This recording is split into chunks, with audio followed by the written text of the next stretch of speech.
வணக்கம். வாழ்வளமுடன். குருவாழ்க குருவே துணை. மிக்க மகிழ்ச்சி ஐயா, முதல்ல என்னை பேச அனுமதி கொடுத்ததுக்கு. ஒரு சின்ன அலுவல் இருக்குது, அவசர வேலை இருக்கிறதுனால நான் கிளம்புறதுனால ரைட், நான் முதல்ல பேசிடுறேன். ஆக்சுவலாக இன்றைக்கி எனக்கு கொடுத்த தலைப்பு வந்து திரிகோணம் பற்றி பேச சொல்லியிருந்தார் ஐயா. ஆனால் அப்புறம் திரும்ப என்ன பண்ணினார், கொஞ்சம் வாஸ்துவில் ஒரு விஷயத்தை சொல்லிவிடுங்க அப்படின்னு சொன்னதுனால நான் திரும்ப வாஸ்துக்கு எடுத்திருக்கேன். ஒன்று அதோட சேர்த்து அதுக்கு முன்னாடி கொஞ்சம் ஜோதிட கருத்துக்கு ஒரு 2-3 ஜோதிட கருத்து சொல்லிவிட்டு வாஸ்து பற்றி சொல்லலான்ருக்கேன். ஓகே, இப்போ நமக்கு ஜாதகத்தில் பார்த்திங்கன்னா கோள்கள் வந்து சில நட்சத்திர சாரங்களில் நிற்கும். அப்படி நிற்கும்போது பார்த்திங்கன்னா சில கோள்கள் அதிகமாக ஒரே நட்சத்திர சாரத்தில் இருக்கும். எப்படின்னா இப்போ அஸ்வினி மகம் மூலம் இந்த 3 கேது சாரத்தில் இருக்கு இல்லையா, இந்த கேது சாரத்துலேயும் சில கோள்கள் அதிகமான கோள்கள் இருக்கும் சிலருக்கு. அது மாதிரி இந்த கோள்கள் இருக்கக்கூடிய, அதாவது 5க்கு மேலேயும் கோள்கள் வந்து ஒரே மாதிரியான சாரத்தில் இருந்தால் என்ன பலன் நடக்கும், இது நம்ம சில சமயம் சிந்திச்சிருக்க மாட்டோம், இல்லாட்டி யோசிச்சிருக்க மாட்டோம், இல்லாட்டி அதை பார்த்துருக்கவே மாட்டோம், அதை பற்றி சிந்தனை வந்திருக்காது. ஸோ அது சம்மந்தமாக ஒரு சின்ன நோட்ஸு உங்களுக்கு தரேன், எழுதிக்கலாம் நீங்கள். இப்போ கேது, அஸ்வினி மகம் மூலம் இந்த நட்சத்திரங்களில் 5 இல்லாட்டி அதுக்கு மேலே 6 கோள் இப்படி நின்றுச்சுன்னா அந்த ஜாதகருக்கு என்ன நடக்கும் அப்படின்னா, தலையில் அடிபடும், தலையில் கண்டிப்பாக பாதிப்பு உண்டாகும். இந்த சாதகர்கள் தான் இந்த ஹோமா ஸ்டேஜில் நீண்ட நாட்கள் இருந்து இறந்து போகிறவங்க. ஹோமாலே இறக்குறாங்க இல்லையா, அவங்களுக்கு இந்த மாதிரி ஒரு கிரக அமைப்பு இருக்கும். அப்போ இதை நம்ம ஆய்வு பண்ணலாம். ஒருவேளை ஹாஸ்பிட்டலில் ஹோமா ஸ்டேஜில் இறந்தவங்களோட ஜாதகங்களை எடுத்து ஒரு 300 ஜாதகத்தை வச்சு ஆய்வு பண்ணி பார்த்தீங்கன்னா இது இருக்கான்னு செக் பண்ணி பார்க்கலாம். பட் நாங்கள் பார்த்த அளவில் கொஞ்சம் இது ஓரளவு ஒர்க் அவுட் ஆகுது. அதாவது இன்னொரு விஷயம் புரிஞ்சுக்கோங்க, விதி இருக்கிற மாதிரி விதி விலக்குகள் இருக்குது. ஹோமா ஸ்டேஜில் இறந்தவங்கலாம் எல்லாருக்குமே அஸ்வினி மகம் மூலத்தில் தான் இருக்கா அப்படிலாம் இல்லை, வேறு கோள்களில் இருந்திருக்கு. ஸோ அதை ஆய்வு பண்ணிக்கோங்க. பட் இப்படி ஒரு நிலை இருந்துச்சுன்னா இதை சொல்லிவோங்க, நீங்கள் பலன் சொல்லுங்கள், அதிகபட்சம் மேட்ச் ஆகும். ஒன்று, அப்போ செத்தவங்களும் நம்ம ஜாதகம் பார்க்க போகிறது இல்லை ஹோமா ஸ்டேஜில். பட் என்ன சொல்லலாம், இவர் ஹோமா ஸ்டேஜில் போகக்கூடிய வாய்ப்பு இருக்குங்க, தலையில் ஏதாவது சின்ன சின்ன பிரச்சனை, தலைவலிக்கு சாதாரணமாக விட்டுறாதீங்க அப்படிங்கிற விஷயத்தை நம்ம எடுத்து சொல்லலாம். ஸோ இதுக்காக சொல்கிறேன். ரைட். அதோட சுக்கிரன்,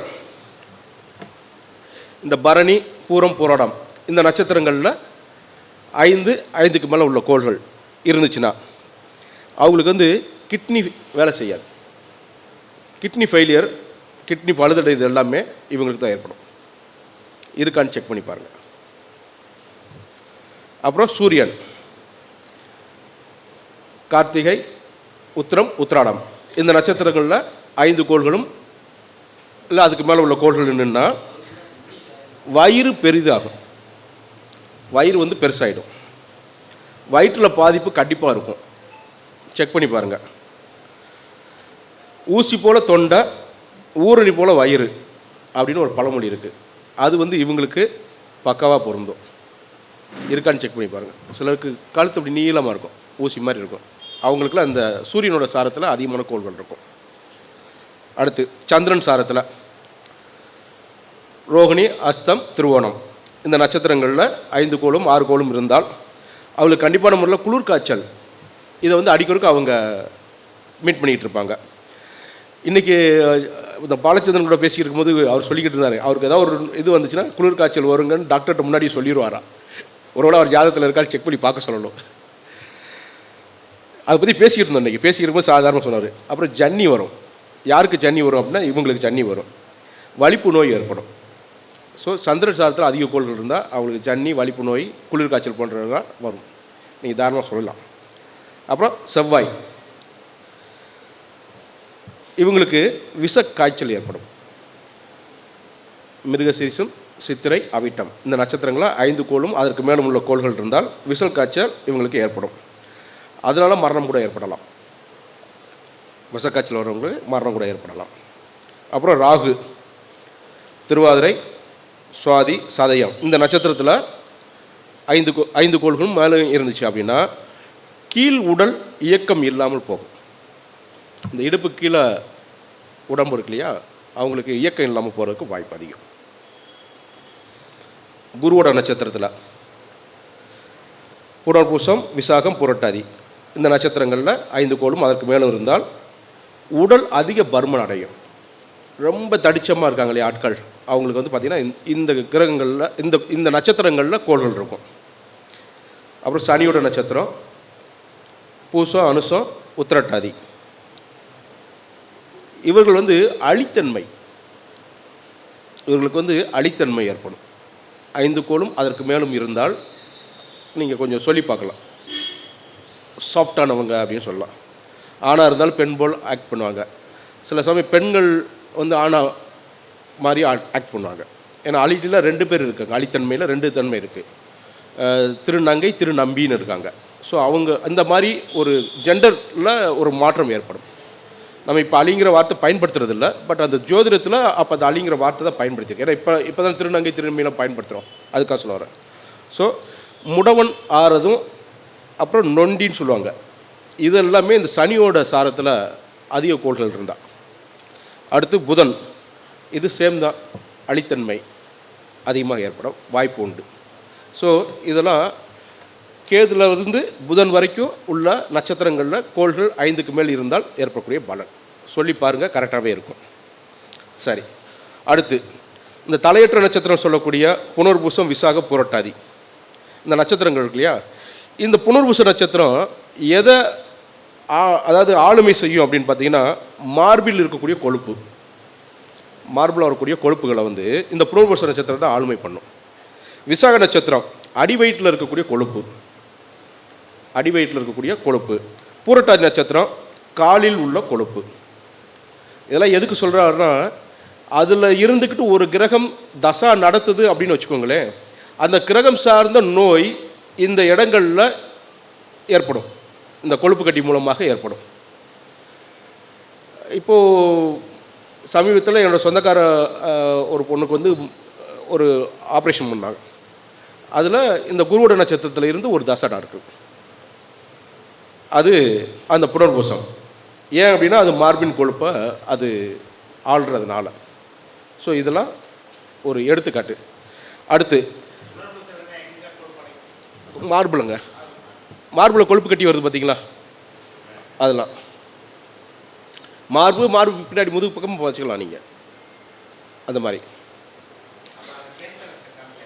மேபி அதை நீங்கள் விட்டிங்கன்னா அது கேன்சராக மாறும். ஒருவேளை நீங்கள் அது ராகுவோட தொடர்பு ஏற்பட்டுச்சுன்னா கேன்சராக மாறதுக்கு அதிக வாய்ப்பு உண்டு.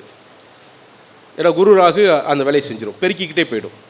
அதில் உடனே அதை பார்த்து எடுத்துடணும், அதான் நல்லது.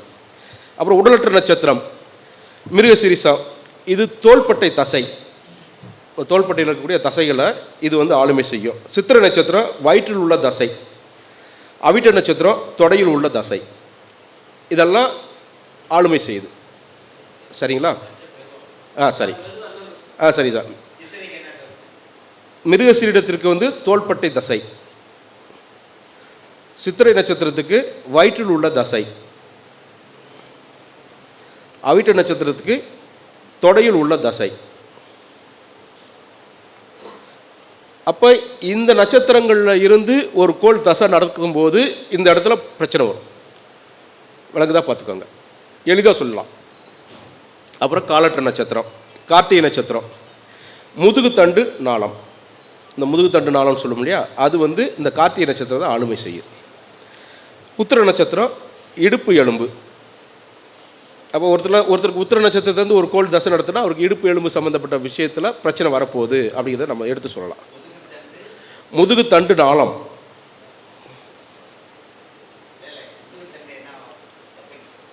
அதில் ஏதாவது ஒரு பிரச்சனை, ஏதாவது ஒரு டிஸ்கில் பிரச்சனை வரலாம் இல்லையா, அந்த ஏரில் அந்த அங்கே போகக்கூடிய நரம்புகளில் பிரச்சனை வரலாம், இதெல்லாம் வர்றதுக்கு வாய்ப்பு உண்டு. உத்திர நட்சத்திரம் வந்து இடுப்பு எலும்பு, கார்த்திகை வந்து முதுகுத்தண்டு, உத்திரம் வந்து இடுப்பு எலும்பு, உத்திராடம் வந்து தொடை எலும்பு. ஸோ இந்த நட்சத்திரங்கள் இதை ஆளுமை செய்கிறதுனால அதில் இருக்கக்கூடிய கோள்கள் தசை நடத்தும் போது இந்த இடங்களில் பிரச்சனை வரும் பாருங்கள். அப்புறம் இன்னொரு முக்கியமான குறிப்பு, அதாவது ஒரு நட்சத்திரத்தில் ஒரு கோள் இருக்குன்னா அதற்கு 10வது நட்சத்திரத்தில் இன்னொரு கோள் இருக்குன்னு வச்சுக்கோங்க, அதுக்கடுத்து 19வது நட்சத்திரத்தில் இன்னொரு கோள் இருக்குன்னு வச்சுக்கோங்க. அப்படின்னா அங்கே ஒரு பாதிப்பு வரும். அப்படின்னா 1, 10, 19 என்னென்னா ஜென்மம், அணுஜென்மம், திரிஜென்மம்னு சொல்லுவோம். இப்போ அசுனியில் ஒரு கோள் இருக்குது அப்படின்னா மகத்தில் ஒரு கோள் இருக்குன்னு வச்சுக்கோங்க. இது ரெண்டும் சேர்ந்து ஒரு பிரச்சனை கொடுக்கும். அதாவது அந்த நட்சத்திரத்துக்கு 10வது நட்சத்திரம் ஒருவேளை மகத்தில் இல்லை மூலத்தில் ஒரு கோள் இருக்குன்னா அப்போ பிரச்சனை வரும். புரிஞ்சுக்க முடியுதான்னு பாருங்கள். சொல்கிறேன், 1வது நட்சத்திரத்தில் கிரகம் இருந்து அதுக்கு 10வது அல்லது 19வது நட்சத்திரத்தில் வேறு ஒரு கிரகம் இருப்பின் லக்ன பாவப்படி அந்த உறவு முறைக்கு நோய்களை தருகிறது. அது மட்டும் கிடையாது, அந்த கிரகம் சார்ந்த உறவு முறைக்கும் நோயை தரும். அப்போ சொல்லலாமா? இப்போ விருச்சிக லக்னம் இருக்குது, திருவாதிரையில் சந்திரன் நிற்கிறார், திருவாதிரையில் சந்திரன் நிற்கிறாரு, சுவாதியில் சுக்கிரன் நிற்கிறார், சுவாதியில் சுக்கிரன் நிற்கிறாரு. இப்போ அந்த அம்மாவுக்கு, அதாவது அந்த ஜாதகரோட அம்மாவுக்கு அந்த கல்லடப்பு வருது. அது அவங்களோட மனைவிக்கு வந்து யூட்ரஸில் பிரச்சனை வருது. அந்த கோள்கள் சந்திரன், இது சுக்கிரன் மனைவியை குறிக்குது. அப்போ இந்த 1லையும் 10லையும் இருக்கிற கோள் அப்படிங்கிறதுனால இது ஒரு பிரச்சனை தருது. இது ஆய்வு, இதுக்கு மேலே நம்ம யோசிச்சிருக்க மாட்டோம். யோசிச்சிருந்தா இப்போ இது ஒருவேளை கேட்டிருந்தீங்கன்னா ஓகே, கேட்கலைன்னா இது புதுசாக இருக்குன்னா இது ஆய்வுக்கு எடுத்துக்கோங்க, சொல்லி பாருங்கள்.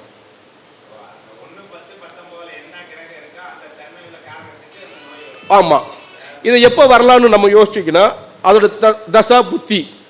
இப்போ சந்திர தசையில் தாய்க்கு, இப்போ அதில் வரக்கூடிய சுக்கிர புத்தி மனைவிக்கு முடிஞ்சிச்சா. அதேமாதிரி இப்போ ஒருவேளை இது சுவாதியில் சுக்கிரன் இருக்கிறதுனால 19வது நட்சத்திரம் என்னவா வருது, திருவாதிரையாக வந்துடுது. அப்போ ஒருவேளை சுக்கிர தசையில் சந்திரன் புத்தி ஒரே டயத்தில் அம்மாவுக்கும் வரும். வீட்டில் சொல்லுவாங்க, புலம்புவாங்க, இப்போ தான் எங்கள் அம்மா பார்த்துட்டு வந்தேன், அதுக்குள்ளே என் முன்னாடி கூட்டு போயிட்டு வந்தேன். இப்போ தான் நான் எங்கள் அம்மா பார்த்துட்டு வந்தேன், அதுக்குள்ளே என் மகனை கூட்டு போயிட்டு வரேன். நீங்கள் கவனித்து பார்த்தீங்களா? அப்படி இருந்துச்சுன்னா இந்த மாதிரி இருக்கான்னு செக் பண்ணி பாருங்கள். அப்போ 1, 5, 9 அந்த கோள் அப்படி தான் சொல்லணும். அதாவது ஒரு கோளுக்கு 1, 5, 9 இருக்கக்கூடிய கோள்கள் இந்த வேலையை செய்யுது. நம்ம இதுக்கு முன்னாடி என்ன பண்ணியிருப்போம், அதாவது திரிகோணத்தில் இருக்கக்கூடிய கோள்கள் நல்லது தான் செய்யும், ஒன்றுக்கு ஒன்று திரிகோணத்தில் இருக்கக்கூடிய கோள்கள். இப்போ நம்ம வரும்போது ஆய்வில் வரும்போது என்ன வருது, பிரச்சனை வருதா? யோசிச்சு பாருங்கள். ஏன்னா நாங்கள் படிக்கும்போது சில பிஎஸ்ஐ மையத்தில் என்ன சொல்லி கொடுத்தாங்க, நீங்கள் 1, 4, 7, 10 நல்லது அப்படிம்பாங்க கேந்திரத்தில். ஆனால் 1, 4, 7, 10 இருக்கக்கூடிய கோள்கள், தங்களுக்குள் 1, 4, 7, 10 இருக்கக்கூடிய கோள்கள் தசாபுத்தியில் நல்லது செய்கிறது இல்லை. நடைமுறையில் அது நடந்திருக்கு. நீங்கள் வேணால் காந்திஜியோட ஜாதகத்தில் அவர் இறந்த காலத்தில் அந்த நடந்த தசாபுத்தி கோள்கள் வந்து தங்களுக்குள் கேந்திரத்தில் இருந்தது. நீங்கள் வேணால் செக் பண்ணி பாருங்கள், தெரியும். இது மாதிரி பெரிய பெரிய சில தலைவர்கள் இறக்கும் போது நடந்த தசாபுத்தி கோள்கள் தங்களுக்குள் கேந்திரத்தில் இருந்திருக்கு. நீங்கள் செக் பண்ணி பாருங்கள். நான் வேணால் ஒரு சின்ன எக்ஸாம்பிள் சொல்லலாம். இப்போ தன் திசையில் தன் புத்தி வேலை செய்யாதுன்னு சொல்லுவாங்க. நம்ம சொல்லும்போது பழமொழி சொல்லும்போது சுய புத்தி வேலை செய்யாதுமா. ஏன்னு சொல்லுங்கள். இப்போ சனி தசை சனி புத்தினா அது அங்கே தான் இருக்குது, கேந்திரத்தில் இருக்குது. கேந்திரம் தானே அது, திரிகோணங்கிறது இன்னொரு வகை, ஆனால் கேந்திரம் அது அந்த கேந்திரத்தில் இருக்குது. இப்போ நான் திரிகோணம் சொல்கிறேன், கேந்திரத்தில் நல்லது செய்யலை, இப்போ திரிகோணமும் நல்லது செய்யலை. பாருங்கள், நான் சொல்கிறது 1, 10, 19வது நட்சத்திரம் இருந்தது, 1, 5, 9 வருது. அப்போ திரிகோணத்தில் இருக்கக்கூடிய அந்த கோள்கள் நல்லது செய்யலை. எப்போ? அதே சாரத்தில் இருக்கும்போது. கவனித்து பாருங்கள். ஸோ இது ஒரு ரூல். இனிமேல் நீங்கள் செக் பண்ணி பார்த்துட்டு பலன் சொல்லி பாருங்கள். சரியா? ஓகே. அடுத்து, நற்காரியம் செய்பவர் நல்ல காரியம் செய்வாங்கன்னு சொல்லுவாங்கள்ல, அதுக்கு ஒரு யார் ஜாதகத்தில் யார் நல்லது செய்வாங்க, இல்லாட்டி யார் நல்லது செய்வாங்கன்னு ஜாதகத்தை பார்த்தோன்னு சொல்லலாம். அப்படின்னா 3ஆம் இடத்து அதிபதி அவர் வந்து வலது கையை குறிக்கக்கூடியவர், 11ஆம் இடத்து அதிபதி இடது கையை குறிக்கக்கூடியவர். சரிங்களா? நல்ல காரியம் அப்படின்னா அதுக்கு இடம் வந்து 10வது இடம். 10ஆம் இடத்து அதிபதி நற்காரியத்தை சொல்லக்கூடியவர். காரியம் செய்யணும்னு சொல்கிற முடியா, அது காரியம்னா நல்ல காரியம் இதெல்லாம் இருக்குது. இருந்தாலும் நற்காரியம்னு சொல்லும்போது 10ஆம் இடத்தை சொல்லுவாங்க. இந்த 10ஆம் இடத்துல உங்களோட 3ஆம் இடத்து அதிபதி ஆட்சியோ உச்சமோ பெற்றால் அந்த ஜாதகர் நல்ல காரியம் செய்து பேரும் புகழும் அடைவார். யோசிச்சு பார்த்தீங்கன்னா எல்லா எல்லா எல்லா லக்னத்துக்கு வருமானா எல்லா லக்னத்துக்குலாம் வராது, ரொம்ப ரேராக தான் வரும். துலா லக்னத்துக்கு 3ஆம் இடத்து அதிபதி குரு 10ல் உச்சமாவார். நல்லா பாருங்கள், இது மாதிரி சில கோள்கள் மட்டும்தான் அந்த 10ல் உச்சமாகறதுன்னு இருக்கும், இல்லாட்டி ஆட்சி ஆகிறது. இப்போ சிம்ம லக்னத்துக்கு 3ஆம் இடத்து அதிபதி சுக்கிரன் 10ல் ஆட்சி ஆவார். கும்ப லக்னத்துக்கு 3ஆம் இடத்து அதிபதி செவ்வாய் 10ல் ஆட்சி ஆவார். இது மாதிரி சில விஷயங்களை நீங்கள் செக் பண்ணி பார்த்துக்கணும். இதில் இன்னொரு விஷயம் என்னென்னா, 3ஆம் இடத்து அதிபதியும் 10ஆம் இடத்து அதிபதியும் தங்களுக்குள் பரிவர்த்தனை ஆகியிருந்தாங்கனாலும் நாட்காரியம் செய்யக்கூடியவராக இருப்பார். தங்களுக்குள் நட்சத்திர பரிவர்த்தனை, தங்களுக்குள் தொடர்பு ஏற்பட்டுருந்தாலும் 3, 10 தொடர்பு இருந்தால் அவர் நல்ல காரியம் செய்யக்கூடிய நண்பர்னு நீங்கள் நினைக்கலாம். அவர் கை விசேஷமான கை அப்படின்னு சொல்லலாம். அவர் கையால் நம்ம ஏதாவது பணம் வாங்கிட்டு போனாலோ, அவர் கையால் ஒரு தொழில் தொடங்கி வச்சாலோ அது நல்லாயிருக்கும். நாங்கள் கை விசேஷம்னு சொல்லுவோம். நாங்கள் புத்தாண்டு இருக்கிற பார்த்தீங்களா, புத்தாண்டுக்கு வந்து நாங்கள் கை விசேஷம்னு சொல்லி ஒரு விழாவே கொண்டாடுவாங்க. தமிழ் புத்தாண்டுக்கு காலையில் குளித்து முடிச்சுட்டு புத்தாடை அணிவிச்சிட்டு யார் கையால் பணம் வாங்கினா நமக்கு நல்லா இருக்கும்னு தோணுதோ அவங்ககிட்ட போய் ஆசீர்வாதிங்க, அவங்க கையால் பணம் வாங்கிடுவோம். அந்த வருஷம் கூட நல்லாயிருக்கும். இது பேர் கை விசேஷம் தான். அந்த கை விசேஷத்தில் என்னென்னா, நான் சொன்ன மாதிரி இந்த 3, 10 தொடர்பு உள்ளவர்கிட்ட நீங்கள் வாங்கி பாருங்கள், அது இன்னும் சூப்பராக இருக்கும், டாப்பராக இருக்கும். சொல்லுங்கள் சார். சரிங்க. சரிங்க. ஓடிச்சு. அதுதான் அதுதான் அது இது மாதிரி அதுதான் கரெக்டாக இருக்கும் சார். அதனால தான் நீங்கள் புதுசாக இது போடும்போதெல்லாம் பார்த்தீங்கன்னா, புது கணக்கு தொடங்கும் போதெல்லாம் பார்த்தீங்கன்னா, இந்த மாதிரி ஒருத்தர் முக்கியமான ஒரு நபரை போய் சந்தித்து அவர்கிட்ட ஆசீர்வாதம் வாங்கிட்டு மினிமம் ஒரு அமௌண்ட் வாங்கிட்டு வரும். அதில் அது வருஷம் நாங்கள் நடத்திக்கிட்டு இருந்தோம். அது நல்லது தான் செய்யும், ட்ரை பண்ணி பாருங்கள். அந்த 3, 10 தொடர்புன்னா நல்லா யோசிச்சு பாருங்க. அண்ணாக்கெல்லாம் கை இந்த கீழே வரும், இந்த முழங்கால் கீழே வரும்னு சொல்லுவாங்க. காமராஜருக்கு அண்ணாவுக்கு இருக்குன்னு சொல்லுவாங்க இல்லையா? அது என்னென்னா, அந்த அந்த இந்த இது முழங்கால் கீழே போகும்போது 10ஆம் இடம் ஆயிடுதுல்ல, அந்த 3 தொடர்பு தானே. அவங்க வந்து விசேஷங்க, கை விசேஷங்க. செக் பண்ணி பாருங்கள் தெரியும். இந்த ரெண்டு கையும் 3, 11ஆம் இடம் ஆயிடுது. அது அந்த முழங்கால் கீழே போது 10ஆம் இடத்தை தொடர்பு கொண்டுருது. இல்லை, இதுவும் ஒரு நீங்கள் சொல்லலாம். ஒருத்தரை பார்த்துட்டு இவர் கை இப்படி இருக்குன்னா இவருக்கு 3, 10 தொடர்பு இருக்கான்னு செக் பண்ணலாம். செக் பண்ணி பாருங்கள். செக் பண்ணால் அது சரியாகவே வரும். ஆமாம், நான் சொல்லுவேன். அதாவது இப்போ அருள்வேல் சார் ஐயா இருக்காருன்னா, இவங்க அப்பா மாதிரியோ இவங்க அம்மா மாதிரியோ ஒரு முகம் இருக்குன்னு வச்சுக்கோங்களேன். இவருக்கு செவ்வாய் ஸ்ட்ராங்கு. ஜாதகத்தை பார்க்காமே நாங்கள் சில சமயம் விரிக்கவே மாட்டோம். ஏங்க உங்கள் பையனுக்கு செவ்வாய் தோசை இருக்குது அடிப்போம். அதாவது ஸ்ட்ராங்குங்கிறது செவ்வாய் தோசை நம்ம சொன்னால் தான் புரியும். அவங்களுக்கு புரியுறது அப்படி தான். செவ்வாய் ஸ்ட்ராங்குன்னு சொன்னால் புரியாது. செவ்வாய் தோசை இருக்குது 1, 2, 4, 7, 8, 12 இருக்குன்னு அர்த்தம். இருந்துச்சுன்னா அவங்க செவ்வாய் ஸ்ட்ராங்காக இருக்காருன்னு அர்த்தம். அது எப்படின்னா அவங்களோட ரிசம்பிளன்ஸ் இருக்கும். அம்மாவோட ரிசம்பிளன்ஸோட தான் அவங்க பிறப்பாங்க. முக்கியமாக பையன் வந்து அம்மா மாதிரியும் பொண்ணு அப்பா மாதிரி இருந்தால் செவ்வாய் ரொம்ப ஸ்ட்ராங்குன்னு அர்த்தம். அதை இதை பிரிக்காமே சொல்லலாம். சொல்லி பாருங்கள். இதெல்லாம் வந்து அந்த பேசியர் மன்றத்தில் நான் கற்றுக்கிட்டது தான் சொல்கிறேன். சரி, இது வரைக்கும் சும்மா ஜோதிட டிப்ஸ். இப்போ வந்தது வாஸ்து. இப்போ வாஸ்துல ஒரு சின்ன விஷயம் இந்த இருக்கு பாருங்க. இதுக்கு பேர் சங்கஸ்தாபனம். என்ன கேள்விப்பட்டிருக்கோம் அப்படின்னா, அந்த நில வாசற்படியில் ஒரு சங்க தலைகளை கவுத்து போட்டு உள்ளே வைக்கிறது பேர் சங்கு ஸ்தாபனம் கேள்விப்பட்டிருக்கோம். அது சங்கு ஸ்தாபனம் கிடையாது. ஆக்சுவலாக சங்குன்னா இதுதான். இது பேர் சங்கு. இதுக்கு மர வகைகள் இருக்குது. அதெல்லாம் என்ன வகைன்னு நான் சொல்கிறேன். முதல்ல இதை பார்த்துக்கோங்க. இதுக்கு அளவு இருக்குது. இந்த அளவுப்படி தான் இதை செய்யணும், இப்படி தான் செய்யணும்னு சொல்லி விதி இருக்குது. அப்படி செஞ்சிங்கன்னா அந்த வீடு நீண்ட காலம், அதில் இருக்கக்கூடிய மனிதர்களும் மகிழ்ச்சியாக இருப்பாங்க, அந்த வீடும் நல்லாயிருக்கும். இது பேர் சங்கு ஸ்தாபனம். வீடை கட்டி முடிக்கிறதுக்கும் இந்த சங்கு ஸ்தாபனம் ரொம்ப முக்கியமான வேலை செய்யும். இது அந்த காலத்தில் செஞ்சுக்கிட்டு இருந்தாங்க. இப்போ கடைபிடிக்கிறத குறைச்சிட்டாங்க. அதுவும் இல்லாமல் இப்போ இருக்கக்கூடிய வாஸ்து நிபுணர்கள் இதை சொல்கிறது இல்லை. அவங்க ஒருவேளை காலப்போக்கில் மறந்துட்டாங்களான்னு தெரியாது, இல்லை குருநாதர்கள் சொல்லித்தராமல் அவங்களுக்குள்ளேயே இதை வச்சுக்கிட்டாங்களான்னு தெரியாது. முக்கியமான காரணம் அதுவாக இருக்கும். குருநாதர்களை சொல்லித்தர மாட்டேங்கிறாங்க. குருநாதரே சொல்லிக் கொடுங்க. சரி, இந்த சங்கு ஸ்தாபனம் என்னென்ன அப்படின்னா, இது வந்து ஒரு இன்றியமையாத ஒரு விஷயம். ஸ்தாபனம், ஸ்தாபிதம், ஸ்தாபனம் 2 வேணா சொல்லலாம். இன்றைக்கி வந்து இவங்க மக்கள் யாருமே செய்கிறதில்ல இதை ஆந்திராவில் வந்து ஆந்திராவில் பக்காவாக கடைப்பிடிக்கிறாங்க. நான் பார்த்துருக்கேன். சில குருநாதர்கள் வந்து அவங்க இதெல்லாம் ரொம்ப கம்பல்சரியாக பண்ணுறாங்க. நீங்கள் வீடு கிரகப்பிரவேசம் நடத்துகிறீங்க இல்லையா, அதைத்தான் நம்ம பத்திரிக்கை அடித்து மேலதாளம் வச்சு சாமி கும்பிட்டு பெரிய விருந்துலாம் போட்டு செய்வோம். ஆந்திராவில் இதைத்தான் ஃபஸ்ட்டு செய்வாங்க. அதாவது கிரகப்பிரவேசத்தை விடையும் அதிக செலவழித்து செய்யக்கூடியது இதுதான். எனக்கு விவரம் தெரிஞ்சு நான் சொல்லிடுறேன் சார். இப்போ அதைத்தான் ஒரு இதாக எடுக்கிறேன், முழுசாக சொல்லிடுறேன், வரிசையாக நீங்கள் எழுதிக்கோங்க. முதல்ல சங்குக்கு அளவு இருக்குது.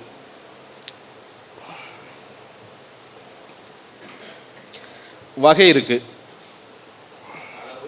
வகை 2 இருக்குது. வகை வந்து எழுதிக்கோங்க. உத்தமச்சங்கு, மத்திமச்சங்கு, அதமச்சங்கு. உத்தமச்சங்கு, மத்திமச்சங்கு, அதமச்சங்கு. வாங்கம்மா. அளவு உத்தமச்சங்கோட அளவு எப்படின்னா 2 அடி உயரம். உத்தமச்சங்கோட அளவு 2 அடி உயரம், 1/2 அடி சுற்றளவு. 2 அடி உயரம் இருக்கணும், 1/2 அடி சுற்றளவு இருக்கணும். இந்த இருக்கு பார்த்தீங்களா, இது வந்து 2 அடி 24 இன்ச்சு, கீழேருந்து மேலே வரைக்கும் 24 இன்ச்சு. 1/2 அடி சுற்றளவுனா இதுக்கு பார்த்தீங்களா, அது வந்து 6 இன்ச்சு. 6 இன்ச்சு கம்பல்சரியாக இருக்கணும். நீங்கள் எப்படி ஆமாம், மூளை மட்டத்தை அளந்து பார்த்தீங்கன்னா 6 இன்ச்சு இருக்கணும். ஆமாம், மூளைக்கு மூளை இருந்தால் தான் அது ரவுண்டு, அதனால தான் ரவுண்டு. அப்போ நீங்கள் நடுவில் வச்சு இப்படி இது வச்சு பார்த்தீங்கன்னா காம்பஸ் வச்சிங்கன்னா 6 இன்ச்சு இருக்கணும். இது வந்து 24 இன்ச்சு இருக்கணும். உயரம் 2 அடி. எப்படிங்க சார்? ஆமாம், இது வந்து 6 இன்ச்சு. ஆமாம், இது மொத்தம் 6 இன்ச்சு. 6 இன்ச்சு இருக்கணும். ரைட்டுங்களா? இப்போ 6 இன்ச்சு, உயரம் வந்து 24 இன்ச்சு இருக்கணும். அதாவது கீழே இப்படி 6 இன்ச்சு இருந்து அப்படியே மேலே போகும்போது அப்படி கூம்பு மாதிரி போய் கடைசியில் இது வந்து 1 இன்ச்சில் முடியணும். இதான் கதை. ஸோ கீழே இருக்க சதுரம் வந்து 6 சார். அது 8. ஆமாம், 8. ஆக்சுவலாக அந்த காலத்தில் வந்து எப்படின்னா இது 2 தான் பண்ணுறாங்க. அதாவது ஒன்ஸு கீழே வந்து ரவுண்டாக இது பண்ணி அப்படியே மேலே போய் கூம்போடு முடிச்சிடுறாங்க. இது 3 சரி பங்கு எடுத்துருக்கு. 8 இன்ச்சு 8 இன்ச்சு 8 இன்ச்சு எடுத்துருக்கு. ஐயா, இந்த கீழே இருக்குது 8 இன்ச்சு, இது ஒரு 8 இன்ச்சு, இது ஒரு 8 இன்ச்சு. இதில் வந்து 4 முனை, இதில் 8 முனை. தெரியுதா பாருங்கள்? கீழே வந்து 4 முனை இருக்கணும், இங்கே வந்து 8 முனை, மேலே கூம்பு. இப்படி 3 டிசைன் பண்ணி பண்ணலாம், இல்லாட்டி ஒரே கூம்பாகவும் செய்யலாம். கீழே அப்படியே ரவுண்டாக இது பண்ணி அப்படியே கீழே கொண்டு போய் மேலே கூம்பாகவும் செய்யலாம். பட் இதுதான் பெஸ்ட்டு, இப்படி செய்கிறது தான் பெஸ்ட்டு. இதில் சில சமயம் இங்கே ஹோல் போடுவாங்க, இல்லாட்டி அடியில் ஹோல் போடுவாங்க. இதுக்குள்ளே வந்து இந்த நவரத்னம், தங்கம் இதெல்லாம் வச்சு தான் பிரதிஷ்டை பண்ணுவாங்க. நவதானியம், நவரத்னம், தங்கம், பஞ்சலோகம் இதெல்லாம் உள்ளே வைப்பாங்க. வச்சு இந்த ஆப்பு நான் வச்சுருக்கேன், ஆப்பு வச்சு உள்ளே அடிச்சுட்டு பிரதிஷ்டை பண்ணுறது. வாசல் இல்லை, அதுதானே முக்கியம். பிரம்மஸ்தானம்னு சொல்லி ஒரு இடம் இருக்குது, அந்த இடத்துல பிரதிஷ்டை பண்ணணும். அது அளவு சொல்லிடுறோம். ரைட்டுங்களா? முதல்ல இதை தெரிஞ்சுக்குவோம். ஏன்னா இதில் வந்து வகை எப்படின்னா, உத்தமச்சங்குக்கு வந்து 2 அடி உயரம் 6 இன்ச்சு, இதே மத்திமச்சங்குக்கு வந்து 1.5 அடி உயரம், இதே 6 இன்ச்சு. அதமச்சங்குக்கு வந்து 1 அடி உயரம், இதே 6 இன்ச்சு. நல்லா புரிஞ்சுக்கோங்க. அப்போ இதில் பேர்லேயே அதுக்கு இதோட இது வந்துருச்சு, ரிசல்ட் உத்தமச்சங்குன்னு வந்துருச்சு. அப்போ இதுதான் நல்ல பலனை தரும். அப்போ அது கீழே இருக்கிற இதை நீங்கள் அதமச்சங்குன்னு சொல்லும் போது அதமும் பண்ணதுக்கப்புறம் அதை போய் வைக்காட்டியா என்ன? அதெல்லாம் வைக்கவே கூடாது. என்ன காரணம், இது தேக்கு, இது வந்து நான் தேக்கில் செஞ்சுருக்கேன். ஸோ தேக்கு இந்த 2 அடி உயரத்துக்கு 6 இன்ச்சுக்கு வந்து சில சமயம் சரியாக கிடைக்காது. அது கடையை பார்த்திங்கன்னா உள்ளேருந்து சில இது ரொம்ப டேமேஜ் ஆகும். இப்போ நான் ஒரு 6 இது செய்யும் போது எனக்கு 4 தான் கிடச்சிச்சு, 2 டேமேஜ் ஆச்சு. அப்போ இந்த தேக்குனால விலை கூடனால அது சில சமயம் செய்கிறது கஷ்டம். ஆமாம், சரி. அப்போ இதில் மரங்கள் இருக்கு இல்லையா, என்னென்ன மரம் இருக்குது எழுதிக்கோங்க. ஆலமரம். சொல்லுங்கள் சார். ஆமாம், அதுதான் சார் ஆப்புன்னு சொன்னேன். இந்த இருக்குல்ல, கீழே ஓட்டை போட்டிருக்கேன். ஓட்டை போட்டு அதுக்குள்ளே வந்து இது பண்ணியிருக்கேன். இந்த இருக்காருங்க, இதில் ஓட்டை போட்டிருக்கேன். இதுக்குள்ளே வந்து நவரத்னம் உள்ளே வைப்பேன். ரைட்டுங்களா? நவரத்னம், பஞ்சலோகம், நவதானியம் இதெல்லாம் வச்சுப்புட்டு இது வெளியில் வராமல் இருக்கிறக்கா இந்த ஆப்பு அடைச்சிடும். சரிங்களா? இப்படி இல்லாமல் நீங்கள் வெள்ளை துணி வாங்கி மஞ்சளை துவச்சி அந்த மஞ்சளில் நான் சொன்ன பொருளெல்லாம் வச்சு இதில் கெட்டியும் வைக்கலாம். இதில் கெட்டியும் உள்ளே வைக்கலாம். ஆனால் பெஸ்ட்டு இதில் வைக்கிறது பெஸ்ட்டு. ஏன்னா ஆப்பை அடிச்சுட்டா இந்த ஆப்பை வந்து எடுக்க முடியாது. நான் எதுக்காக இதை நான் சொல்ல வரேன்னா, சில சமயம் வேலைக்காரங்க நம்ம கட்டடத்தில் வச்சுட்டு நம்ம மாட்டு போயிடுவோம். சரிங்களா? சில சமயம் வேலைக்காரங்க தங்கம்லாம் வச்சோன்னா அதை எடுக்கிறதுக்கு வாய்ப்பு இருக்குது. எல்லாரையும் நான் சொல்ல வரல, நான் யாரையுமே குறை சொல்லலை, வாய்ப்பு இருக்குன்னு நான் சொல்லுவேன். நம்ம வந்து இந்த பொருளை இப்படி வச்சுட்டு போனால் தான் ஒருத்தனுக்கு எடுக்கிறதுக்கு மனசு வரும். நம்ம இந்த மரியாதை வச்சுட்டு நம்ம பத்திரப்படுத்திட்டா அவனை வந்து கெட்டது ஆக்க தேவையில்லை. சந்தர்ப்பம் தானே, அதுக்காக சொல்லுவார். ஸோ அந்த ஆப்பு வச்சு வைக்கிறது நல்லது, அதுக்காக தான் சொல்லுவார். ஸோ ஆலமரம், அரச மரம், சந்தன மரம், தேக்கு மரம், புளிய மரம், கருங்காலி, சரி, ஆலமரம், அரச மரம், சந்தன மரம், தேக்கு மரம், புளிய மரம், கருங்காலி மரம், வன்னி மரம், வேங்கை மரம். இதில் மட்டும்தான் இந்த சங்கு செய்யணும். வேறு மரங்களை பயன்படுத்தக்கூடாது. யானை தந்தம் பயன்படுத்தலாம்.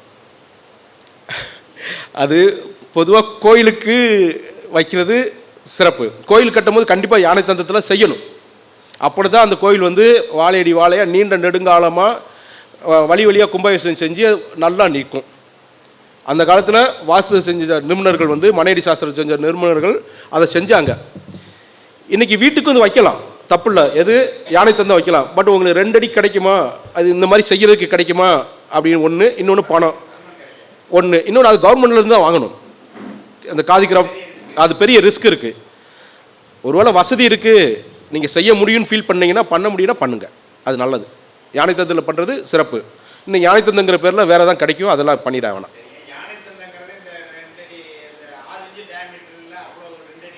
அதாவது கிடைக்கிறது கஷ்டங்கிறதுனால தான் நான் என்ன சொல்லிக்கிட்டு இருக்கேன்னா, இதில் மரத்துக்கு போயிடுங்க.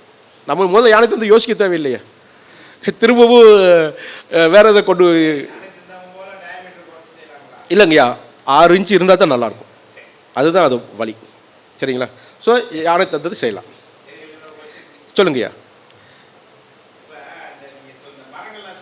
ஆமாம், சரிங்க. அது நீங்களே சரிங்க. ஒத்து வரதை விட்டுருங்கய்யா. ஒத்து வராதத்தானே நீங்கள் வேணான்னு சொல்ல போகிறீங்க. ஐயா இன்னொரு விஷயம் நான் சொல்லிடுறேன். இது வந்து வாஸ்துக்கு இதெல்லாம் பயன்படுத்தலாம் சொன்னதுக்கப்புறம் இங்கே நட்சத்திரம் செக் பண்ண தேவையில்லை. எது கேட்குறேன்னா, இன்றைக்கி மாமியார் குடியிருக்காங்க. இன்றைக்கி மாமியார் தானே அவங்களுக்கு மூலம், அவங்க இருப்பாங்க. ஒரு காலத்தில் அவங்க போயிடுவாங்க, டிக்கெட் வாங்கிடுவாங்க. மருமகள் அப்புறம் குடும்ப தலைவியாக மாறிடுவாங்க. அதுக்கடுத்து அவங்க மருமகள் வருவாங்க. வழக்குதுங்களா? அப்போ இவங்களாம் வேறு வேறு நட்சத்திரமாக வரும்போது அப்போ திரும்ப எடுத்து செஞ்சுக்கிட்டு இருப்பீங்களா? அதனால் அதை விட்டுருங்க. இந்த மரம் பண்ணலாம், அப்படி போயிடணும், வேலை முடிஞ்சிச்சு சார். அதுதான் நான் சொல்கிறேன், அடுத்தடுத்து வரும்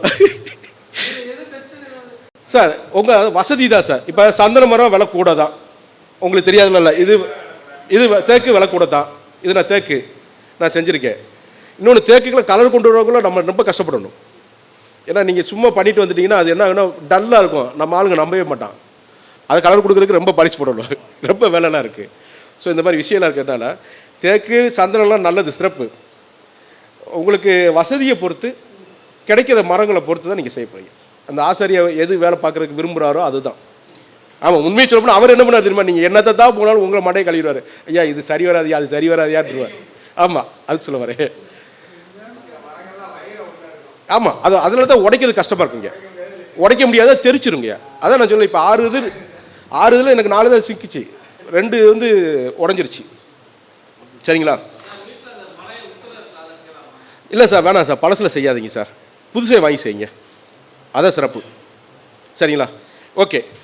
இது என்னைக்கு வைக்கிறது நன்னாள் அப்படிம்போம். நல்ல நாள் எது அப்படின்னா, கிரக ஆரம்பம் செய்கிறதுக்கு, நம்ம கிரக ஆரம்பம் செய்வோம் இல்லையா, நம்ம அந்த வாஸ்து செஞ்சுருப்போம் இல்லையா, இல்லாட்டி பால் காய்ச்சல் சொல்கிறோம் இல்லையா, கிரக பிரவேசம்னு சொல்கிறோம் இல்லையா, இதெல்லாம் நல்ல நாள்னு நம்ம ஒரு சில விஷயங்கள் வச்சுருப்போம் இல்லையா, அந்த காரணம், யோகம், திதி எல்லாமே வச்சுருப்போம் இல்லையா, அது எல்லாமே இதுக்கும் மேட்ச் ஆகும். ஸோ அந்த நாளில் தான் இதை பிரதிஷ்டை பண்ணணும். சரிங்களா? இதில் முக்கியமாக ஆவணி, ஐப்பசி, கார்த்திகை. ஆவணி, ஐப்பசி, கார்த்திகை வந்து சங்கு ஸ்தாபனம் செய்கிறதுக்கு சிறந்த மாதம்னு சொல்லி மனையடி சாஸ்திரத்தில் சொல்லியிருக்காங்க. அப்போ அது நாள் வரைக்கும் காத்திருக்க முடியாது, அவங்கவுங்க பண்ணிட்டு போய்க்கலாம். நல்ல நாள் பார்த்து செஞ்சுக்கணும். ஆவணி, ஐப்பசி, கார்த்திகை இது சங்கு ஸ்தாபனம் செய்கிறதுக்கான சிறந்த மாதம். சரி, இதில் பூஜை வந்து முக்கியம். ஏன்னா நம்ம செஞ்சோம் வச்சோம் அப்படிங்கிற கதையெல்லாம் இல்லை, பூஜை முக்கியம்.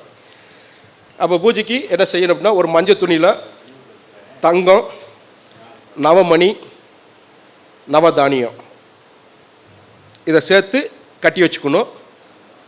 அதுக்கு மேலே மாவிளையை சுற்றி வச்சுக்கணும். மஞ்சள் துணியில் தங்கம், நவமணி, நவதானியம், பஞ்சலோகம் முடித்து அதை சங்கோட சேர்த்து கட்டிக்கணும். அதுக்கு மேலே மாவிளையும் கட்டி வச்சுக்கணும். இது இல்லாட்டி நான் சொன்ன மாதிரி இந்த ஹோல்குள்ளே இதெல்லாம் போட்டுரும். இந்த ஓட்ட மாதிரி. ஆமாங்கய்யா, எதை வைக்க போகிறோமோ அது.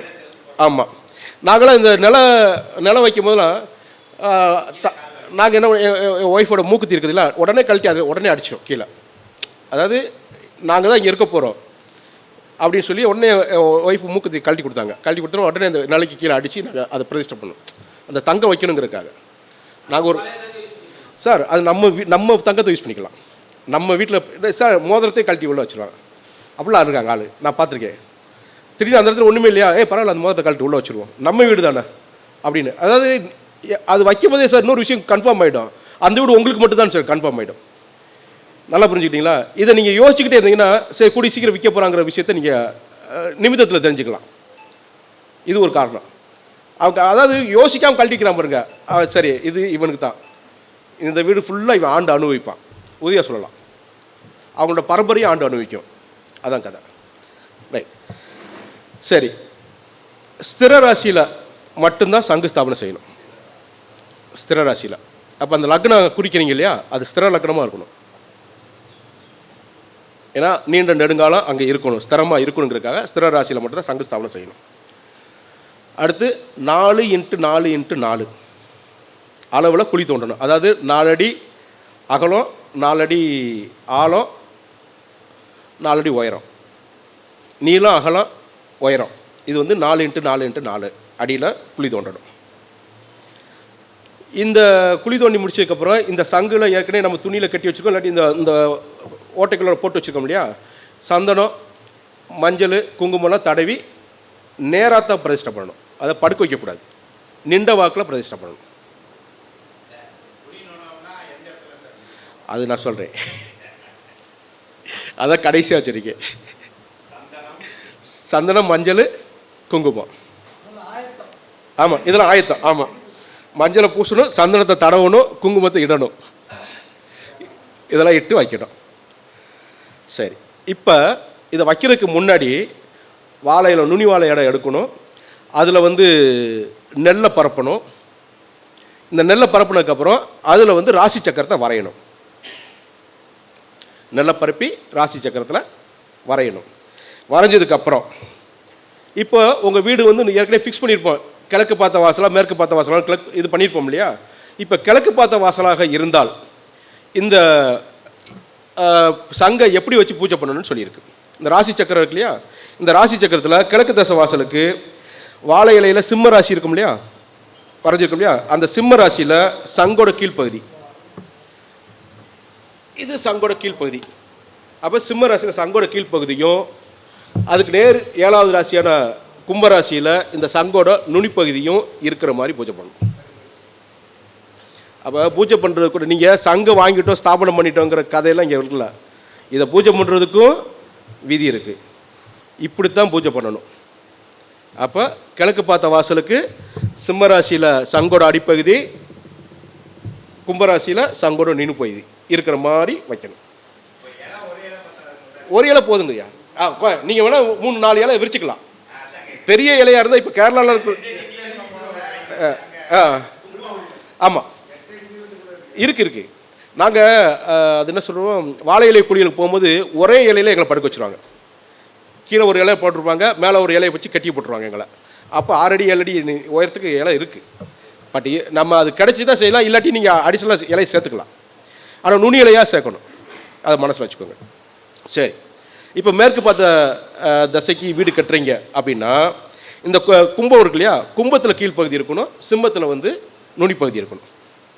இந்த சங்கோட அந்த இலையில் அப்படி படுக்க வச்சு தான் அந்த பூஜை செய்யணும். சரியா? அப்படி ரிவர்ஸு அப்படி மாற்றி போட்டுக்கோங்க. அப்புறம் வடக்கு. இப்போ வடக்கு வாசல் வச்சு வீடு கட்டுறீங்கன்னா ரிஷபத்தில் சங்கோட கீழ்ப்பகுதி, விருச்சிகத்தில் அதோட நுனிப்பகுதி.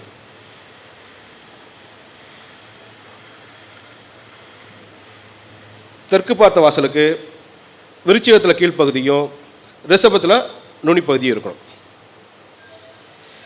இப்படி வச்சு பூஜை செய்யணும். சரிங்களா? இப்போ இதில் இந்த மாதத்தை சொல்லியிருக்காங்க. இந்த மாதத்தை வந்து நம்ம ஃபாலோ பண்ண முடியுமாங்கிறது கொஞ்சம் கஷ்டம். இருந்தாலும் சொல்லிடுறேன். எப்படிங்க? தெற்குக்கு வந்து அப்படி விருச்சிகம் டு ரிஷபம் சார். ரிஷபம் மாறிக்கணும். இப்போ கிழக்கு தேச வாசல் இருக்கு இல்லையா, அது ஆவணி மாதத்தில் இந்த பூஜை பண்ணணும் அப்படி சொல்லியிருக்காங்க. நம்ம அதுக்காக அந்த கிழக்கு பக்கம் வாசல் பூரா ஆவணி மாதமே பண்ண முடியுமா அப்படின்னா கொஞ்சம் கஷ்டம்தான். ஸோ அந்த காலத்தில் அதை நல்ல நேரம் பார்த்து செஞ்சுக்கலாம். பட் இது வந்து ஒரு விதி, நீங்கள் பார்த்துக்கோங்க. மேற்கு தசை வாசலுக்கு வந்து மாசி மாதத்தில் பூஜை செய்யணும்.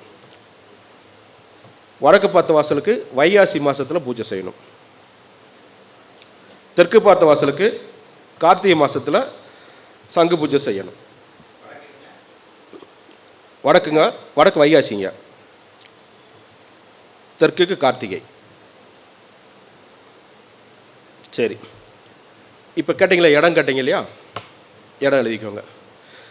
ஈசானத்திலேருந்து நிறுதி வரைக்கும் ஒரு கோடை போடுங்க. உங்களோட படம் கொடுத்துருப்பாங்க இல்லையா, நம்மளுக்கு வாஸ்து பண்ணுறதுக்கு முன்னாடி இடம் கொடுத்துருப்பாங்க.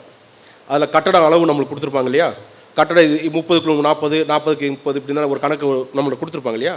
அப்படி கொடுக்கும்போது ஈசானத்தில் இருந்து நிறுதி பாகம், ஈசான பாகத்திலேருந்து நிறுதி பாகம் வரைக்கும் உள்ள இடத்துல ஒரு நேராக ஒரு கோடை போட்டு 9ஆக பிரிங்க. 9 சம பாகமாக பிரிக்கணும். ஆமாம் ஆமாம், இன்ட்டு மாதிரி போடாமல் ஒரு கோடு போட்டுருங்க. ஏன்னா நம்ம பண்ணுறது ஈசான டு நிறுதி தான்.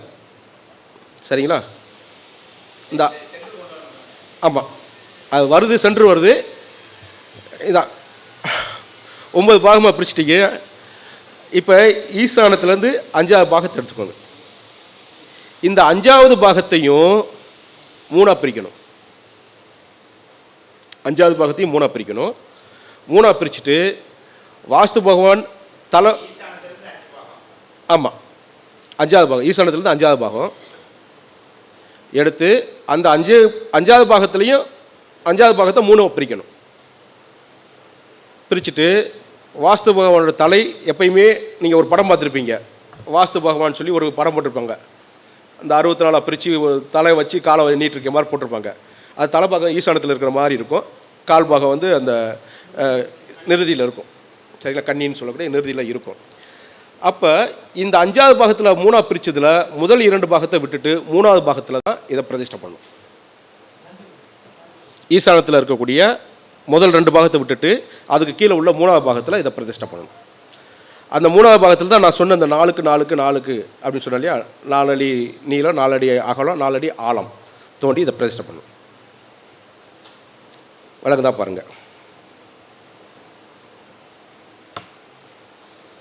சங்கோட அடிப்பாக கீழே இருக்கணும், அதோட நுனிப்பாக மேலே இருக்கிற மாதிரி எப்பயும் நின்ற நிலையில் தான் இந்த சங்கை பிரதிஷ்டை பண்ணணும். 1. வாஸ்து பூஜை செஞ்ச பின்னாடி சங்கு ஸ்தாபனம் செய்யணும். சங்கு ஸ்தாபனம் செஞ்சதுக்கு அப்புறம் தான் நீங்கள் ஆக்சுவலாக வீடு கட்டவே ஆரம்பிக்கணும். இதுதான் ஆரம்பகால விதி. அதான் ஆக்சுவலாக ஆரம்பிக்கிறதுக்கு முன்னாடி இதை செஞ்சிடணும். 1. இப்போ ரீசெண்டாக நவீன காலத்தில் என்னவா மாறிடுச்சுன்னு நான் சொல்லிடுறேன். பேஸ்மெண்ட்டம் போட்டதுக்கப்புறம் இல்லை, வீடு கட்டி முடிச்சதுக்கப்புறமும் இது செய்கிறாங்க. அதாவது நம்ம செய்யலாம் அப்படின்னா வீடு கட்டுறதுக்கு அப்புறமும் செய்யலாம். அப்போ உங்களுக்கு அந்த ஈசானத்துலேருந்து நிறுதி வரைக்கும் உள்ள அளவு எடுத்து பிரம்மஸ்தானம்னு சொல்லி ஒரு அளவு எடுத்து அதில் இப்போ நம்ம இந்த கல் பதிச்சிருக்கோம் இல்லையா, 2க்கு 2 கல் பதிச்சிருக்கோம் இல்லையா, இப்போ 4க்கு 4 தான் தோண்ட சொல்கிறோம். அப்புறம் 4 கல்லையும் எடுத்துகிட்டு அது குழியை தோண்டி உள்ளே சென்டர் பண்ணி வச்சிடலாம். அதாவது இது இருந்துச்சுன்னா அது இந்த குடும்பம் வாழையடி வாழையாகவும் மகிழ்ச்சியாகவும் இருக்குங்கிறது இந்த சங்கஸ்தாபனத்தோட வேலை. அதை விட்டு சங்கம் வச்சு நான் பதிச்சுக்கிட்டு சங்கஸ்தாபனம் சொல்லாங்க, அது இல்லை. விலங்குதான் பாருங்கள். இன்னொரு விஷயம், அந்த சங்கம் அப்படி பதிக்கக்கூடாது, அந்த ஒரிஜினல் சங்கு பதிக்கக்கூடாது வீட்டில். ஏன்னா அது அந்த விஷ்ணு பகவான் கையில் இருக்கிற அந்த ஒரு இதனால வெற்றி, அந்த போர் முடிஞ்சோடனே ஒழிக்கக்கூடிய முரசு இதெல்லாம் இருக்கிறதுனால அதை மிதிக்கக்கூடாது, தாண்டக்கூடாதுமாங்க. இந்த சத்தியம் செய்கிறதுக்கு அதுவும் ஒரு பொருள்மாங்க. துண்டப்பட்டு தாண்டுறது, உப்பு வச்சு சத்தியம் பண்ணுறது, நெருப்பில் சத்தியம் பண்ணுறது அப்படிலாம் சொல்கிறாங்க. அது மாதிரி இந்த தாண்டுறதுங்கிறது வந்து இந்த சத்தியம் மாதிரி. அதனால் அதை அப்படி தாண்டக்கூடாது அப்படின்னு ஒரு இது இருக்குது. சங்கு பண்ணக்கூடாது சார். அது ஓயாமல் அப்படி தாண்டி தாண்டி போகிறதுனால நம்ம செய்யக்கூடிய சில தவறுகள்னால அந்த குடும்பம் அழிஞ்சிடும்னு ஒரு கணக்கு இருக்குது. அதாவது துணியில் தாண்ட மாட்டாங்க, பார்த்துறீங்களா? துணியெல்லாம் வீட்டில் துண்டப்பட்டு தாண்டுறது, துணியில் தாண்டவே மாட்டாங்க. அதெல்லாம் அதே மாதிரி படுக்கையில் வந்து நடக்க மாட்டாங்க. படுக்கை விரிச்சிருக்குன்னா அந்த இதில் நடக்க மாட்டாங்க. நடந்தாலும் யாருக்கு கோவம் வரும் டக்குன்னு. அதெல்லாம் இருக்குது. அது சில சமயம் நம்ம அதை கவனிக்காமே விட்டு செய்யக்கூடிய தவறு. அந்த தவறு நம்மளை எவ்வளோ கொண்டு போயிடும். எது சார்? போட்டலாம் சார், உள்ளே போடலாம் சார், உள்ளே தாராளமாக போடலாம். நீங்கள் அந்த வாஸ்து பூஜை செய்கிற மாதிரியேவும் கோமியம் தெளித்து பன்னீர் தெளித்து பூஜை தேங்காய் பாலெல்லாம் உடச்சி முக்கியமாக இதெல்லாம் செய்யறதுக்கு உங்களுக்கு சம்மந்தக்கார கூட வச்சுக்கிட்டிங்கன்னா நல்லது சார். எப்பயுமே அவங்களோட இது தான் உங்களுக்கு வேணும். மாமி மச்சானை வச்சு நாங்கள் வந்து என்ன பண்ணுவோம், சுருள் கொடுப்போம். சுருள்னால் ஒரு வெத்தலையில் ஒரு பாக்கு வச்சு ஒரு 50 ரூபா 100 ரூபாய் கையில் வச்சு அவங்ககிட்ட கொடுப்போம், ஆசீர்வாதம். அது மாதிரி அவங்ககிட்ட இருக்கக்கூடிய அந்த மன மகிழ்ச்சியான ஒரு தருணம் தான் நம்மளை வந்து நல்லா கொண்டு போவாங்க. மலையேறி போனாலும் மாமி மச்சான் தயவு வேணுங்கிறதுனால அந்த வீடு கட்டி முடிக்கும் மாமி மச்சான் தயவு வேணும். ஏன்னா வீடை நீங்கள் பால் காய்ச்சல் அன்றைக்கி அவன் கொடுக்குற விளக்கில் தான் நம்ம விளக்கு ஏற்றணும். மாமனார் கொடுக்குறது இல்லாட்டி மாமியார் கொடுக்குற விளக்கில் தான் நம்ம விளக்கே ஏற்றணும். மனைவியோட அண்ணன் தம்பி தான் அவங்க வந்து கொடுப்பாங்க.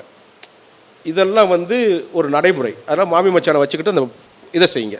உங்கள் சித்தப்பை சித்தப்பை அண்ணன் தம்பியில் அதை அப்புறம் பார்த்துக்கலாம். இந்த பூஜைகளை மாமி மச்சான் தான் அவசியம் தேவை. ஸோ இதெல்லாம் ஃபாலோ பண்ணுங்கள். இதுதான் சங்கு ஸ்தாபனம். இதில் வேறு ஏதாவது சந்தேகம் எதாவது கேளுங்க, நான் சொல்கிறேன். வீட்டில் பண்ணியே ஆகணும் சார், கம்பல்சரியாக பண்ணணும். பண்ணலை அப்படின்னா அந்த வீடு அதான் அடுத்தடுத்து விற்றுட்டு போகக்கூடிய சூழல் வரும். இருக்கலாங்க சார், ஷுவராக இருக்கலாம், நல்லபடியாக இருக்கலாம். நீங்கள் பாருங்கள், ஜமீன் இருக்காங்கல்ல, ஜமீன் வீட்டில் பூரா இது இருக்கும். அது கட்டிட அளவு இருக்குது சார், கட்டிட அளவு தான். ஏன்னா நீங்கள் முதல்ல வாஸ்து நிபுணர்களை நீங்கள் அதாவது அவங்களை கன்சல்டேஷன் கூப்பிட்டீங்கன்னா, இந்த இடம் இருக்குன்னா அது 64 பாகம் பிரித்து ராட்சசர்கள் வாழ்கிறது, மனிதர்கள் வாழ்கிறதுன்னு இடம் இருக்குது. அப்போ ஒருத்தர் ஒரு ஏக்கர் இடம் வச்சுருப்பான், இல்லாட்டி ஒரு வயக்காடு வச்சுருப்பான், அங்கே வீடு போடணும்பா, இஷ்டத்துக்கு போட்டுறக்கூடாது. அதோட மொத்த அளவை எடுத்து அதில் வீடு எந்த இடத்துல போட்டால் இவன் நல்லா இருப்பாங்கிற விஷயத்த இவங்க தான் சொல்லுவாங்க. சொல்லுங்கம்மா. ஆமாம்மா, ஆமாம். என்னது அடிக்கணும்னு சொல்லுங்கள். ஆமாம்மா. அதுக்குள்ளே பெட்டுக்குள்ளே வராதுல்ல, வரவே வராது. ஹாலுக்கு தான் வரும், உங்களுக்கு ஹாலில் தான் வரும், ஹாலில் தான் வரும். பிரம்மஸ்தானங்கிறது ஹால் தான். இன்னும் கரெக்டாக சொல்ல போனால் பழைய காலத்து வீட்டில் பாருங்கள், எங்கள் வீட்டில் எல்லா நாள் கார்த்திகை பாட்டு பாடுவாங்க பாருங்க, மழை பெஞ்சா தண்ணி உள்ளே விழும் பாருங்க, அந்த இடம் தான் முற்றம். அதுதான் பிரம்மஸ்தானம். ரியலாக சொல்ல போனால் அங்கே தான் நிற்கும். சவருக்கிறவெல்லாம் கிராஸ் ஆகாது, அங்கே தான் வரும். பொதுவாக இப்போ நம்ம வீடு கட்டுறோன்னா நம்ம வீட்டில் அதிகபட்சம் ஹாலில் வந்து நிற்கும், வேறு எங்கேயும் போகாது, ஹாலை தாண்டி எங்கேயும் போகாது. அது ஒன்றும் பிரச்சனை இல்லை சார். அதாவது நீங்கள் இப்போ இந்த ரூம் அளவு எடுத்திங்கன்னா எப்படி வரும், இந்த ரூம் இருக்குது, இந்த மூலையிலேருந்து அந்த மூலைக்கு ஒரு கோடை போடுங்க, கோடை போட்டு 9ஆக பிரிங்க, அதில் 5வது பகுதி எடுங்க. இப்போ பாலச்சந்திர உட்காந்துக்கலாம், அவர் பின்னாடி அந்த ஐயா உட்காந்துருக்காரு, அந்த 2 பேருக்கு நடுவில் வரும். அதெல்லாம் பிரச்சனை, அதுக்கு எதுக்கு சம்மந்தம், இது புறாமே கீழே போயிடும். அதெல்லாம் ஒன்றும் பிரச்சனை கிடையாது, அது கீழே போயிடும்ல. சொல்லுங்கய்யா.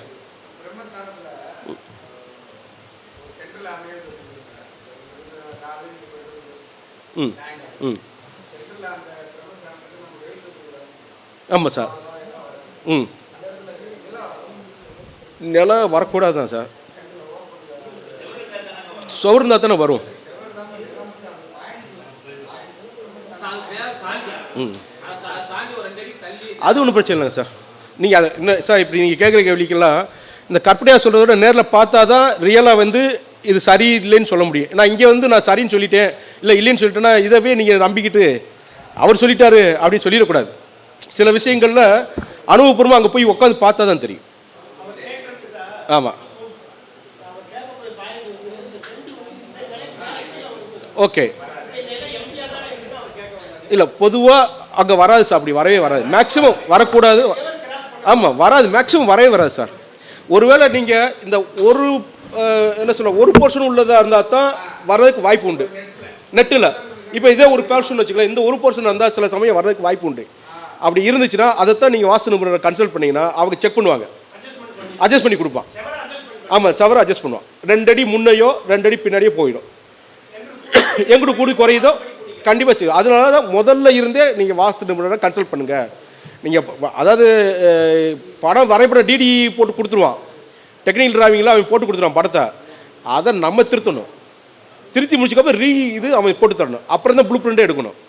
அவன் எடுத்தோடனே ப்ளூ பிரிண்ட் போட்டக்கூடாது. அவன் நம்ம படம் போட்டு கொடுத்தவொடனே நம்மகிட்ட கொடுக்கணும், நம்ம செக் பண்ணி ரெடி பண்ணி கொடுத்ததுக்கப்புறம் தான் அவன் செய்யணும். ஆமாம் சார். ஒருவேளை அதில் சிக்கல் வர்ற மாதிரி இருக்குன்னா என்ன பண்ணுவாங்கன்னா நம்ம ஆளுங்க 3/4 அடி சோறு போடுறத 1.5 அடி சோறு இல்லாட்டி 1 அடி சோறாக போட சொல்லுவாங்க. சோறு சில இடத்துல 4 இன்ச்சு சோறு தான் வரும், 4 அங்குலம், அதான் ஒத்தக்கல் வருஷம்னு சொல்லுவோம். இப்படி குத்துக்கள் போடுவோம். சில சமயம் இப்படி போடுறது இருக்குது, இன்னொன்று குத்துக்கள் போடுறது இருக்குது, 3 இன்ச்சு வந்துடும். அது எப்போ போடுவாங்க அப்படின்னா இவன் இடத்த பார்த்து அட்ஜஸ்ட் பண்ணிட்டு தான் அவனுக்கு தெரியும். வாஸ்து நிபுணருக்கு அவன் சொல்லுவான், சார் இது 9 இன்ச்சில் போடணும், இது 6 இன்ச்சில் போடணும், இது 4 இன்ச்சு, இது 3 இன்ச்சுன்னு சொல்லுவான். அதுக்கு தான் போடணும். அப்போ அங்கே வரும்போது அந்த இடம் பிரம்மஸ்தானம் நீங்கள் உங்களுக்கு தவிர்க்கப்படும். அப்போ நீங்கள் வாஸ்து நிபுணர் ஒவ்வொன்றுக்கும் கன்சல்ட் பண்ணுங்கள். சொல்லுங்கய்யா. ம் ம்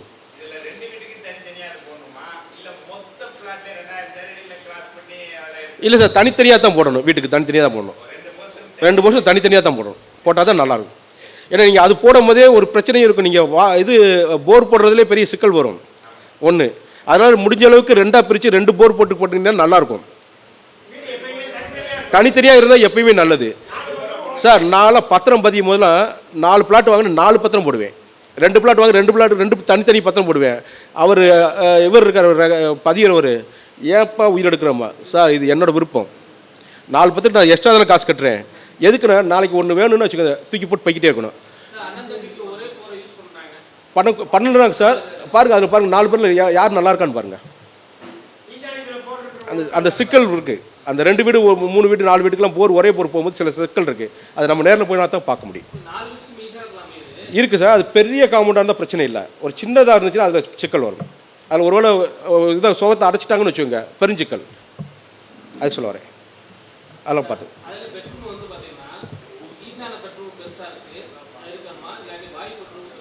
சார் மாஸ்டர் பெட்ரூம் எப்பயும் பெருசாக இருந்தால் நல்லது, அவ்வளோதான். அதோட அது கொஞ்சம் சிக்கல் தான், கொஞ்சம் சிக்கல் தான். அது பார்த்துக்குவோம். சிக்கல் இருக்குது, அது அப்புறம் பார்த்துக்குவோம். சொல்லுங்கள் மேடம்.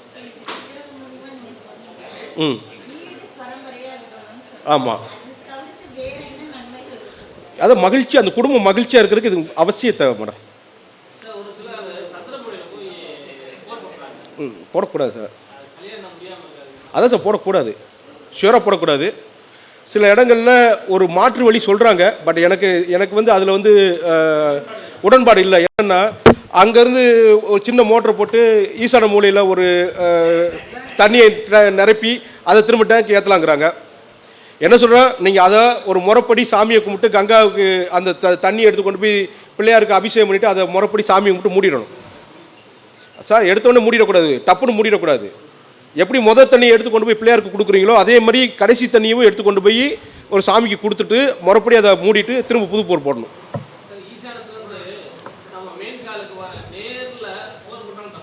தப்பு தான் சார், ஷுவராக தப்பு தான். கேள்விகள் ரொம்ப கேட்கலாம், மகிழ்ச்சி. எனக்கு இல்லை, எனக்கு உண்மை ஆசையாக இருக்குது. ஏன்னா நீங்கள் கேட்குறவங்கள உண்மையிலேயே நல்லா கேள்விகள் கேட்குறீங்க சார். அதாவது இந்த இதில் கோர்ட்டில் வரக்கூடாதுங்கிறது கோட்டை கோடு போடுறது. இந்த கோர்ட்டில் வரக்கூடாது, இந்த கோர்ட்டில் வராமல் நீங்கள் செஞ்சலாம். அங்கிட்டு லெஃப்ட் ரைட்டு மாற்றி போடலாம். ஆல்ரெடி அதாவது உங்களுக்கு இடம் எவ்வளோ கிடைக்கும் அதுக்கு தகுந்து படிக்கலாம். அதான் அதான் அந்த நேர்கோட்டில் வரக்கூடாது சார், நேர்கோட்டில் வராத அளவுக்கு பார்த்துக்கோங்க. ஒரே கேளுங்க.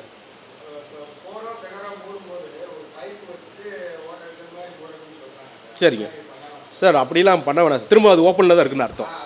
அப்படிலாம் பண்ணாதீங்க. அதை முறைப்படி அந்த ஜலத்தை கொண்டு போய் பிள்ளையாருக்கு பண்ணிவிட்டு இன்னொரு கொஞ்சம் ஜலத்தை எடுத்து கொண்டு போய் ஓடுற நதியில் விடணும், அதோடு சேர்த்துடணும். கங்கையோடு சேர்த்துடணும், ஜாயின் பண்ணிடணும். ஜாயின் பண்ணதுக்கு அப்புறம் தான் இதை மூடணும். நல்லா மனசில் வச்சுக்கோங்க சார். ரொம்ப பேர் சார் எடுத்து தண்ணி வச்சிடுறாங்க, பண்ணிடுவோன்னு சொல்லி நினைக்கிறாங்க, இதை மூடிடுறாங்க, கொண்டு போய் பண்ண முடிக்கான். எவன்டா ஒருத்தர் விட்டா நான் வேணும் போகிற பக்கத்தில் இவன் கிடக்கிறான் முட்டா பையன் சொல்லி அப்போ திரும்ப ஓப்பனில் இருக்குன்னு அர்த்தம். இருக்குதா தான் அர்த்தம் சார். மறக்காம மூடிடுங்க சார்.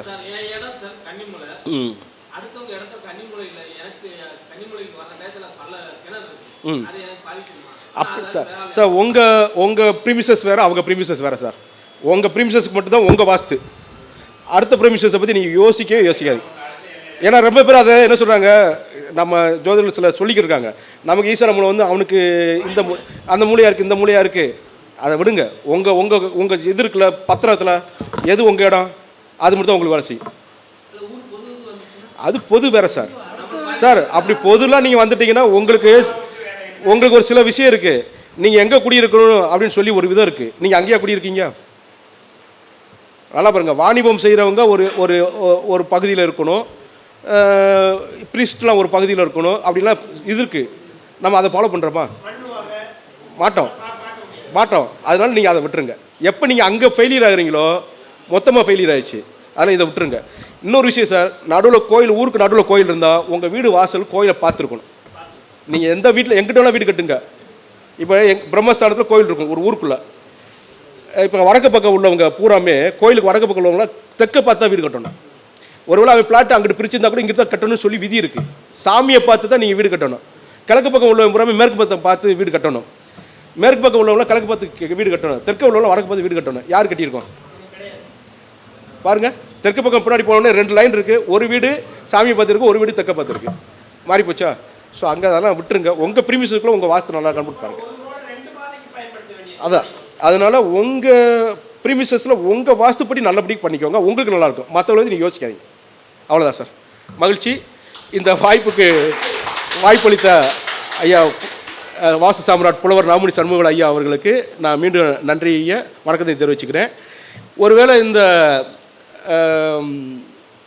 சங்கு ஸ்தாபனம் செய்யணும் அப்படின்னு இங்கே உள்ளவங்க விரும்புனீங்கன்னா, அதாவது இந்த வீடியோ பார்த்துக்கிறதுக்கு விரும்புனீங்கன்னா என்னை கான்டாக்ட் பண்ணுங்கள். அப்புறம் நாமுனி சண்முகவேல் ஐயாவும் கான்டாக்ட் பண்ணுங்கள். அவங்ககிட்டையும் இந்த சங்கு ஸ்தாபனம் இருக்கும், சங்கு இருக்கும், எங்கள்கிட்டையும் இருக்கும். பயன்படுத்துகிறவங்க பயன்படுத்திக்கோங்க. என்னோடய நம்பரு, என் பேர் வந்து டாக்டர் குரு நாகராஜன், PhD அஸ்ட்ராலஜி. என்னோடய செல்ஃபோன் நம்பர் சொல்கிறேன், எழுதிக்கோங்க. 98 43 21 99 90. 98 432 19 99 0 98432 1990. ஆமாம் சார், அதுதான் அது மாதிரி தான். அது வந்து ஒரு பெண் தெய்வமாக இருந்து அப்படி பண்ணுறதா இருந்தால் பிரச்சனை வராது. அதை அதாவது வெள்ளை துணி எடுத்து மஞ்சளில் துவச்சி அதில் வந்து அவங்ககிட்ட உத்தரவு கேட்கணும். நீங்கள் குலதெய்வம் கோயிலில் போய் உத்தரவு கேட்கணும், எடுக்கலாமான்னு உத்தரவு கேட்கணும். அது உத்தரவு கொடுக்கலைன்னா நீங்கள் வந்துடணும். அப்புறம் திரும்ப நம்ம போய் உத்தரவு கேட்கக்கூடாது. நம்ம ஆளுங்க என்ன பண்ணாங்க, 2 3 நோட்டை உத்தரவு கேட்பாங்க, அதாவது தப்பு. ரைட்டு. கொஞ்சம் அதுதான் நான் சொல்லலை, உத்தரவு கேட்காம எடுக்கிறது தவறு தான். அழகாக விடலாம், இல்லாட்டி அங்கேயே கொண்டு போய் சேர்க்கலாம். இல்லாட்டி நீங்கள் திரும்ப ஒரே ஒரு உத்தரவு கட்டி நான் வச்சிருக்கேன், அது ரைட்டாக தப்பான்னு கேட்டுக்கோங்க. ஏன்னா குலதெய்வம் இந்த பூக்கட்டி போடுறதுன்னு சொல்லுவாங்க. ஆரம்ப காலத்தில் அதுதான் நம்மளுக்கு ஜோதிடம், நிமித்தம் தான், சகுன சாஸ்திரம் தான் நம்மளுக்கு ஜோதிடம். அதுக்கப்புறம் தான் இது விரிஞ்சி கேட்டல்னு ஒன்று இருக்குது. அந்த காலத்தில் இப்போயும் விரிஞ்சி கேட்டல் எங்கள் கிராமத்தை செய்கிறாங்க. விரிஞ்சி கேட்டல் எங்கள் வீட்டில் அதே மாதிரி வீட்டில் வந்து ஒரு நல்ல காரியம் நடக்கலை, நீண்ட காலம் நடக்கலைன்னா, இப்போ சித்திரை மாதம் 1ஆம் நம்ம இது கும்பிட்றோம்ல, புத்தாண்டு கொண்டாடுறோன்னா வீட்டு வாசலில் கோலம் போட்டு பலகை வச்சு அது பலகைக்கு மேலே விளக்கு வச்சு விளக்கை பொருத்திட்டு சாமி கும்பிட்டு உங்கள் வீட்டு வாசலை பார்த்து நின்றுக்கிட்டு இருந்தீங்கன்னா என்ன கேள்வி, அந்த கேள்விக்கு பதில் பின்னாடி ஒருத்தன் போய்கிட்டு இருப்பான். அவன் சொல்லிட்டு போவான், எவனா பேசிட்டு போவான், இல்லாட்டி மைக்கில் ஏதாவது அறிவிப்பு வரும், இல்லாட்டி ரேடியோவில் ஒரு பாட்டு படிக்கும், ஏதாவது ஒரு அறிவிப்பு வரும். காதை விரித்து வச்சுக்கணும். பாம்பு காதுன்னு சொல்லுவாங்கள்ல, பாம்பு காதில் அது வேறு விஷயம், பாம்பு காதுன்னு சொல்லுவோம் சார். காலையில் தான், நம்ம காலையில் இல்லை சார், அதாவது ஒரு சூரிய உதயத்துக்கு அப்புறம் தான், சூரிய உதயத்துக்கு அப்புறம் செய்யுங்க. அப்போ தான் நம்ம சனம் நடந்து போகும். அந்த நடந்து போகிற சனம் உங்களுக்கு ஒரு பதில் சொல்லும். அந்த பதில் தான் உங்களுக்கு 3 மாதத்தில் வரையுமா ஒருத்தன், ஒரு 3 மாதத்தில் கிடச்சிரும். நீங்கள் என்ன கேள்வி கேட்டால் அந்த கேள்விக்கு பதில் கிடைக்கும்.